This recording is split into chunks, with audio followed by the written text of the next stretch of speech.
I'm the Artistic Director of Tin Whistle Productions, and I'm an Associate Lecturer at the College of FE, lecturing in Performing Arts.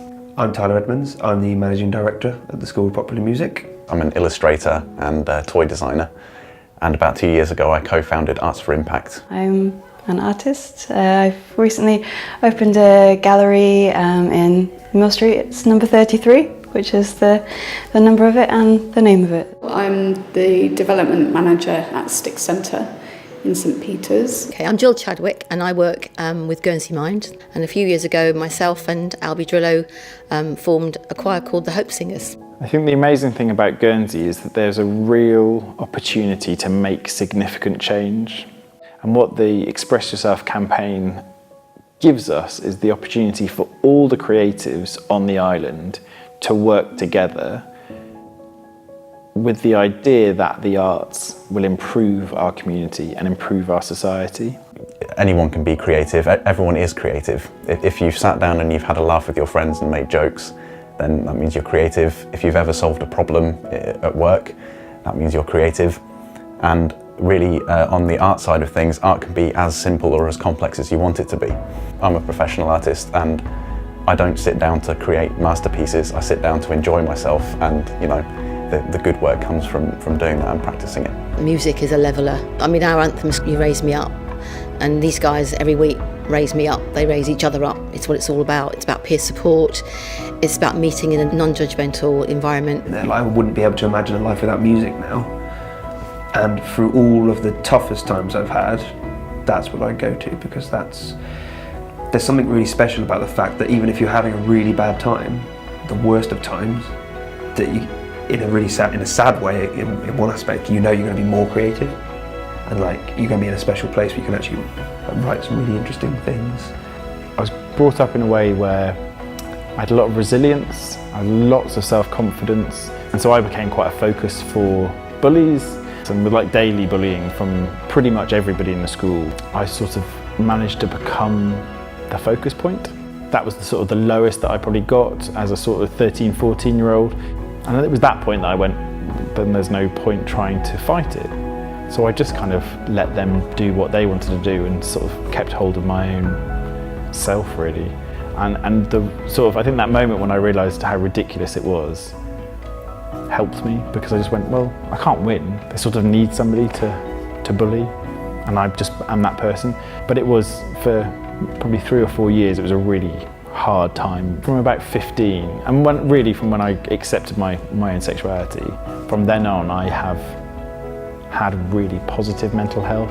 While I was at uni, unfortunately I faced lots of difficulties which led me to stop believing in myself. I didn't have the courage to speak out and say to people, oh my gosh, I'm actually going through a really difficult time. These negative thoughts kept on coming and building, and then I saw no way out other than to take my own life. I can remember travelling around on the undergrounds for quite a while before I eventually managed to build up the courage to jump in front of the train.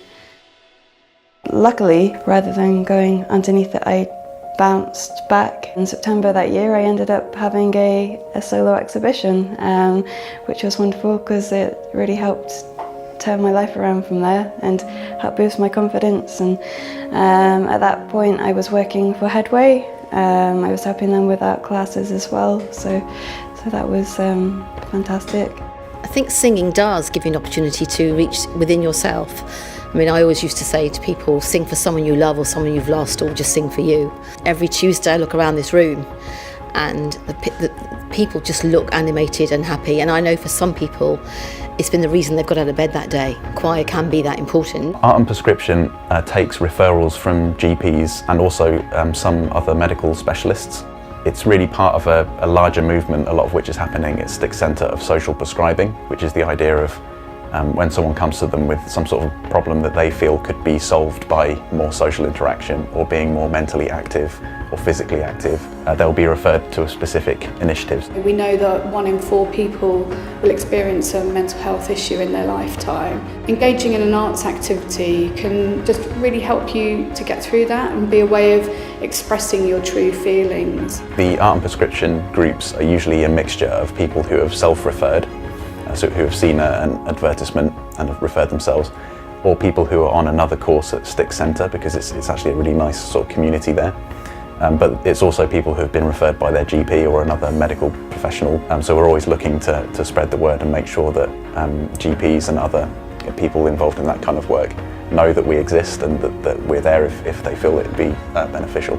I've benefited directly from the arts, and I know how much help it can be for creating positive mental health.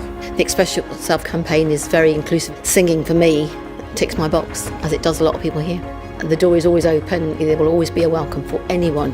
But you don't have to be an experienced singer. You can walk in as a novice. People say I'm not a singer. We make everybody that comes a singer eventually.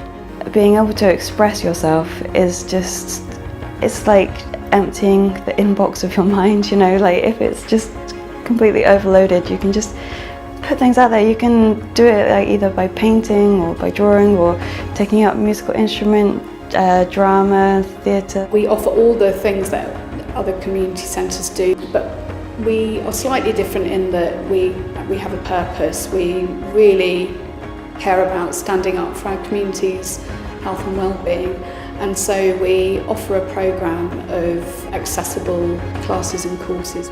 To actually make something, and I think the idea of making something tangible is a really good way to prove that you exist, because I made it, so therefore I am here and I am contributing. The younger audience, they really need to know that being creative in their way is fine, and it's not about achievement, it's not about being the best, and it's just doing it for the love of it. And especially that if you find it when you're young, then you're going to be better off forever.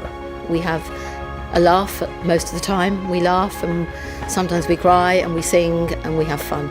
And I think that's why people come and why it's become so successful. In a relaxed way, it's good medicine for the soul.